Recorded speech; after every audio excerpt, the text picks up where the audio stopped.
Hello everyone. कई बार life में ये सुनने को मिलता है कि मेरी फीलिंग्स ख़त्म हो गई हैं या मैं एकदम से डिटैचमेंट हो गया हूँ।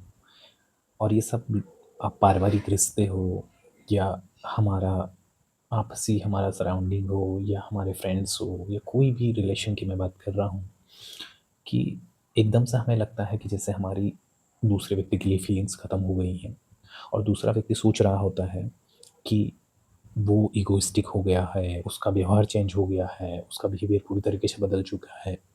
जबकि इसके पीछे जो सबसे बड़ा रीज़न होता है, वो होता है हमारा ह्यूमन माइंड, जो कि ये एकदम से कुछ भी नहीं होता है। हमारा ह्यूमन माइंड जो है, साइकोलॉजिस्ट फ्रॉइड हुए, उन्होंने इसको 3 पार्ट में डिवाइड किया है कि हमारा जो माइंड होता है, कॉन्शियस माइंड, सबकॉन्शियस माइंड और अनकॉन्शियस माइंड की बात करी। लेकिन मैं कहना चाहूँगा कि जो सबसे इम्पोर्टेंट पार्ट होता है लाइफ का, वो अनकॉन्शियस माइंड होता है, जो हमारे पूरे बिहेवियर को डाइवर्ट करने का काम करता है या फिर हम इसको कहते हैं कि चलाने का काम भी करता है। क्योंकि हमारी सारी लाइफ जो है, वो अनकॉन्शियस माइंड पे टिका हुआ है।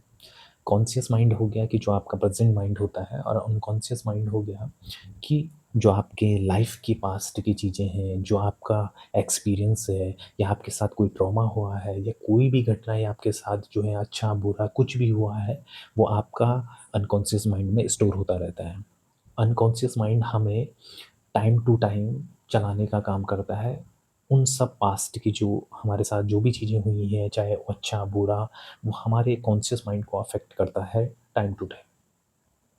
इसलिए हम जब 2 लोगों की बात कर रहे थे कि 2 लोगों में से एकदम से ऐसा लगता है कि हम डिटैच हो गए हैं, या जबकि बिना कोई लड़ाई झगड़ा भी नहीं हुआ, कोई ऐसी वजह भी नहीं है, लेकिन वजह उसके पीछे ये रहती है कि जो हमारा अनकॉन्शियस माइंड है, वो लॉन्ग टाइम से उस पैटर्न को पकड़ता है, उस गलत व्यवहार को पकड़ता है। छोटी-छोटी चीज़ें जो हैं, वो हमारे अनकॉन्शियस माइंड में जाती हैं उस व्यक्ति के प्रति जिससे हम डिटैचमेंट फ़ील करते हैं। वो धीरे-धीरे हमारा अनकॉन्शियस माइंड सारी चीज़ें अ, अपने में स्टोर करता रहता है, उसकी गलत आदतें, उसकी अच्छी आदतें, और वो जितना गलत आदतों का पैटर्न बनता जाता है, एक टाइम के बाद ऐसा हो जाता है कि वो इतना ज़्यादा स्टोर हो जाता है कि हम फिर खुद ही उससे डिटैच फ़ील करते हैं और वो हमारे कॉन्शियस माइंड को अफ़ेक्ट करने लगता है।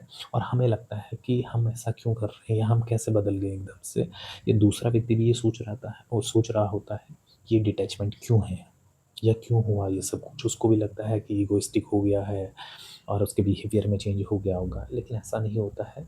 वो कहीं न कहीं हम दोनों ही लोगों का जो व्यवहार होता है, वो धीरे-धीरे अनकॉन्शियस माइंड में चलता रहता है, और एकदम से एक टाइम के बाद ऐसा होता है कि वो बहुत ज़्यादा हावी होने लग जाता है हमारे कॉन्शियस माइंड पे, और हमारा रिलेशन जो है, वो टूटने की कगार पे होता है। या ये कहें कि वो जो फीलिंग्स हैं, वो पूरी तरीके से ख़त्म हो जाती है जब हम किसी इंसान को कहते हैं कि मेरी फीलिंग्स उसके लिए ख़त्म हो गई। तो एकदम से कुछ नहीं होता है, वो एक लॉन्ग टाइम का पैटर्न है, जो हमारा अनकॉन्शियस माइंड ऑब्ज़र्व करता रहता है, और एक बड़ा ऑब्ज़र्वर की भूमिका निभाता है अनकॉन्शियस माइंड। वो सारी चीज़ें, सारा डेटा स्टोर करता रहता है उसमें, और एक टाइम के बाद अफ़ेक्ट करता है हमें। इवन कि इसीलिए कहते हैं कि आप जितना ज़्यादा डेटा स्टोर करोगे, जितना ज़्यादा इन्फॉर्मेशन को लोड करोगे, आप उतने ज़्यादा इंटरनल परेशान होते रहोगे। आप पीसफुल एनवायरनमेंट में रह ही नहीं सकते हो। इसलिए मुझे लगता है कि ये सब चीज़ें जब एक टाइम के बाद हमें ऐसा लगे कि हमारी फीलिंग्स ख़त्म हुई, उससे अच्छा है कि टाइम टू टाइम अपने आप को नोटिस करते रहें। हमारी हम जब किसी रिलेशन में होते हैं, साथ में होते हैं, तो जो भी चीज़ें हमें लगता है कि हमें दूसरे ने बताया कि ये गलत है, मुझे ऐसा व्यवहार नहीं करना चाहिए, मेरा बिहेवियर यहाँ पे ठीक नहीं था, उसे तुरंत चेंज कर लेना चाहिए।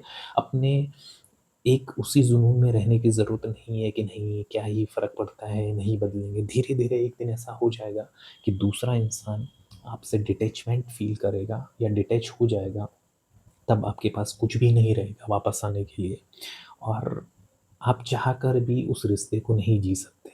क्योंकि किसी भी रिलेशन में अगर फीलिंग ख़त्म हो गई, चाहे वो दोस्ती का है, चाहे वो प्रेम का है, या कि चाहे वो पारिवारिक रिश्तों का है, अगर उसमें फीलिंग्स ख़त्म हो गई, तो आप एक ज़िंदा लाश की तरह जी रहे होते हैं।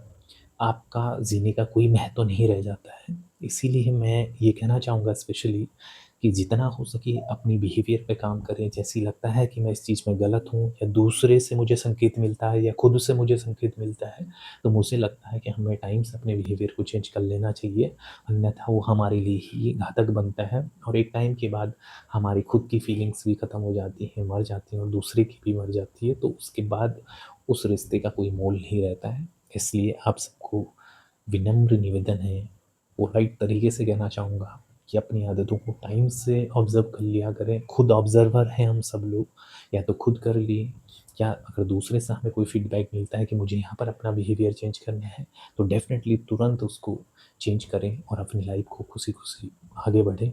Thank you so much.